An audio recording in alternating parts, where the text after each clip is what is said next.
So what is up, guys? Nick here, helping you to master your technology. The iPhone SE 2022. Yeah, this one just came out a few months ago, and I want to give you my experience. Give me your thoughts on what do you think SE means. I could think of a few positives and a few not so positives about what it means. Maybe the iPhone SE means the special edition. Maybe it means the Superstar edition. Maybe it means, now for the not so pretty ones, maybe it means the suck edition. Maybe it means that I'm not even going to say it. I think you guys could think what I was about to say edition. Let me know your thoughts on what you think SE means. But you could see no charger in the box, just your lightning to USB cable right here. You can see you do have little stickers and little stuff in there, little warranty stuff. Slimming down the boxes here. In 2022, I'm going to talk to you about my subjective take. So don't come in here saying, it's just your opinion, bro. Duh. Of course it's my opinion. This is YouTube. Number one, I just want to primarily talk about how I use this phone. I do use it in a case. Don't get me wrong. You probably think this guy never wears a case on his phone or whatever. Like, no, I've had it in a case pretty much the whole time. Yeah, so it's been in a case. Now, the phone itself, I use it for activities like cycling, tracking my fitness, stuff like that. Things like that sort, just kind of like activity because it's lightweight. It doesn't really weigh anything. Super light and simple to use when doing walks, doing, aerobic activity, even working out, the gym, stuff like that. Any type of workout, stuff like that. That's how I kind of use this phone. So let me begin with the cons. I just want to get these out of the way first so we could talk about the positives, but I'm just going to be straight up honest, and this is going to trigger some people who own this phone, but it's not really designed to trigger you. It's just, I'm trying to get, I hope Apple sees this video. I want to see upgrades. A lot of times we've talked about upgrades and sometimes they just happen. So maybe if we talk about it, it'll happen. This phone just feels like a lazy product from Apple. I just got to be real with you. If you're watching this, Apple, this phone just feels lazy, and just no effort. And it just feels like the less fortunate who aren't able to purchase these $1,000 iPhones. Like, fortunately I've been able to do it for the channel, but people are less fortunate and they gotta sacrifice for this. Like, I just don't like it, and what's really made me think that about that is that all the competition from the Android side, I'm talking Xiaomi Poco, I'm talking Samsung, I'm talking Motorola, I'm talking LG, well, not LG so much anymore, but go into any Best Buy, go into any, phone store or whatever, you're going to see a bunch of larger screen, multi-camera budget phones that are trying to give you a bigger battery capacity as well. And Apple's just taking an old design and throwing a fast chip in it. I mean, yes, the fast chip blows the doors off those, and the software arguably blows the doors off other, Android phones and stuff. But at the same time, it's still lazy. There's just no way around it. This phone is a lazy effort. This has got an iPhone 6 like design. It's getting old. I'm tired of it. I think a lot of people are tired of it and they're ready for a redesign. So yeah, quite frankly, this one is, if you call it the special edition, it's not as special as the 2016 SE. And I'll tell you why. Single camera in 2022 is not special. It actually feels archaic. It feels like a dinosaur.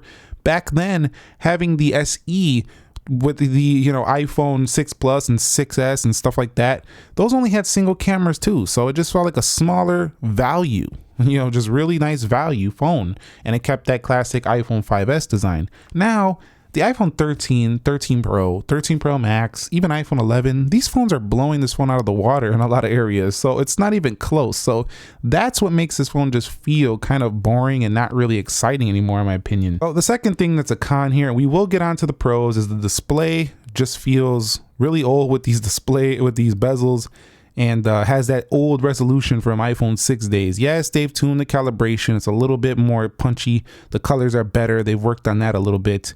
You have True Tone now, unlike before, so it kind of matches up with your other products, but it's just not a great display because it's a lot older.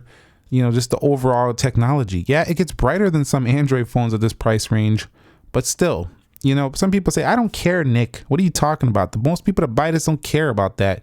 Yeah, you might be right, but until they pick up an iPhone 11 and 12 and they're like, I love my new iPhone, then you see why those ones are so popular, because they came from something like this. So again, this could be extended. It could be slightly, maybe slightly brighter.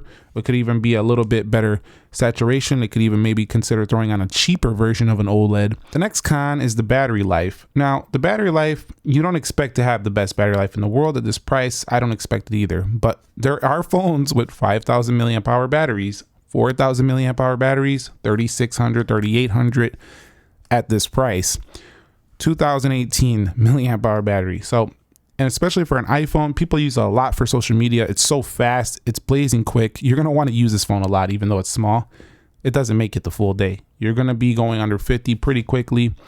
I'm not saying if you're a light user, you're not gonna make it, but the average user who's using the heck out of their phone, scanning QR codes, you know, using it for Apple Pay, using it for camera, out and about on the town, GPS, there's no way you're getting through a whole day on this phone with all that usage you're going to do throughout the day. Next up is the front facing camera is just trash. I just can't get around it. I don't like it. Now, don't get me wrong, it's still an iPhone camera, but I'm talking from the perspective of, you know, the newer iPhones. So this one by comparison is just not great. It's trash compared to them. Is it better than some cheaper budget Android phones? Yes, but you don't have the 4K video on the front. It can only do 1080 video on the front here. And is that enough for some people? Sure, but it maxes out at HD 30. That is just really old video technology. So really, the front facing camera, no, it's a no-go for me. And the last thing I think is that this phone at this, even if it was at an extra cost, like a slight extra cost, maybe $479, I feel like it deserved at least a second camera. Apple, you don't need to put your best stuff on here, your best work. You can even put another little one right there. Even if it's just a telephoto, kind of like the old 7 Plus, the iPhone 10, give us something, a second camera here. Almost every phone at this price point now has 3, 4 cameras, so not even 2.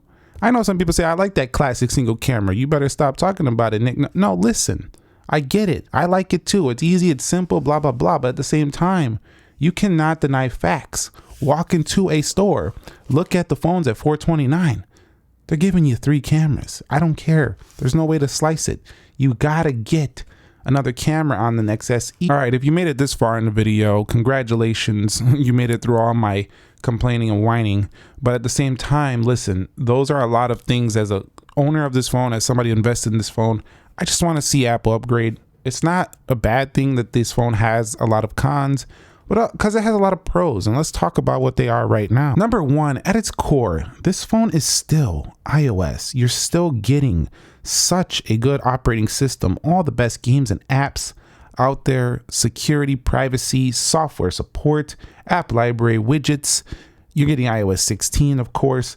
You're getting the best software arguably on the planet here on a phone. So you're still getting this at a pretty low price point compared to your $1,200 iPhone 13 Pro Maxes at $429 with a modern chip. So you're definitely getting that here. That's a major pro for this phone. The next one is the shape and the weight. I've loved it. I love holding this phone. It contours to the hand perfectly, just like the 6 and the 8, because it's similar body. It's just a joy to hold this phone. It's not heavy, and it's just ergonomically pleasing. So yeah, you can just touch ID like that. It just rests in the palm perfectly. It's easy to go about your day with this device. A lot less awkward than some of the newer, heavier phones. And because that thinness is ridiculous on this phone, it's just always comfortable. Even when you slap a thin case on here, it still remains that way. Next up is, even though I said they should bring an OLED, which they should, a cheaper version, you still have an LCD option. So this can be a pro for some people who still prefer LCD. Number 4 is that the Touch ID, man. This thing is great. Even though it's like super old tech for Apple, they've had it forever. It's fantastic. I really just love using Touch ID. I just feel like it's more accurate. It's like flawless performance. Apple Pay purchases and just general unlocking every day. Love the Touch ID scanner. Now, I did talk about the con of the battery life being pretty trash here in 2022, but there is one major pro and it kind of balances it out, and that's that this iPhone charges very fast because there's not much to charge. It's no Android 65 watt charger. Don't get it twisted, but it's definitely way better than charging an iPhone Max device. Number 6 is this phone is just blazing fast because you're putting an A15 4 gigs of RAM in this old body. You're just supercharging basically old tech that doesn't really have much more that it needs to power. So you're taking something that was already powerful before on an older chip and you're bringing it up to speed with the A15. So you can feel like you're running basically iPhone 13 level performance here on the SE, but there's one big caveat, and that's the general navigation. Swiping like this, and you just get your control center, you don't have your gestures on this phone. So because of that, this physical interaction with your finger and the home button actually slows down the performance experience. So when I'm like going through stuff, it just feels like a little bit more jarring, a little bit slower. So even though it's got that fast chip, it doesn't feel quite as fast to navigate the iPhone SE as the iPhone 13. And lastly, I did knock the camera on the front, but I'm not knocking the camera on the rear. Let's take a look at this Nike Apple Watch box here.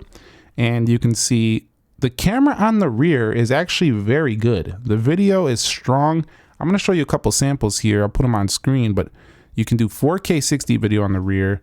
It's nearly iPhone 13 level, at least on that single camera. Not quite, but pretty darn close. So I would say that very impressed with that one camera they did give us. But still, I want an extra camera just because every other phone in this price range is giving that to you. So I think Apple should step up and beat the pants off the competitors once again, but they just don't seem to care to do that with this line just yet. But overall, after 3 months, the iPhone SE, I'm kind of 50-50 on it, guys, to be real with you.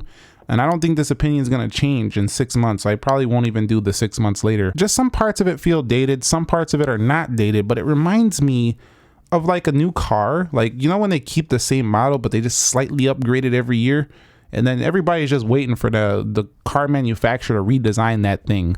That's kind of like what this feels like. People are just waiting on the redesign, I feel like. And yes, these still sell in the millions. Why? Because they're cheap and people could get them for multiple use purposes. You can get them as a backup phone. Some people are just going to deal with it because they get a great deal at a prepaid carrier, for example. They'll throw it in for free with a promotion. Some people buy it for their employees because it's cheap and it's just an iPhone for work. There's a lot of use cases. Don't get me wrong. This phone is still going to sell.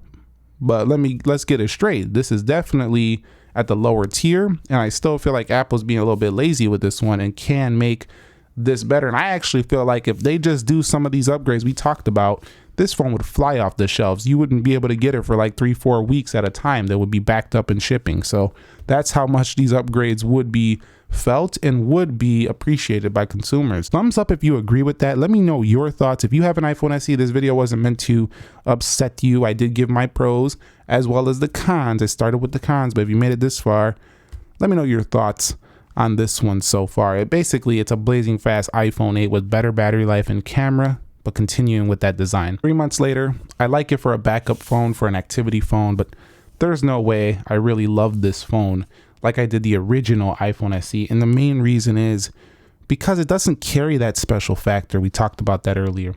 Subscribe if you haven't already. Thumbs up if you enjoyed it. I'll catch you on the next one. Nick here. Be sure to be well, and peace.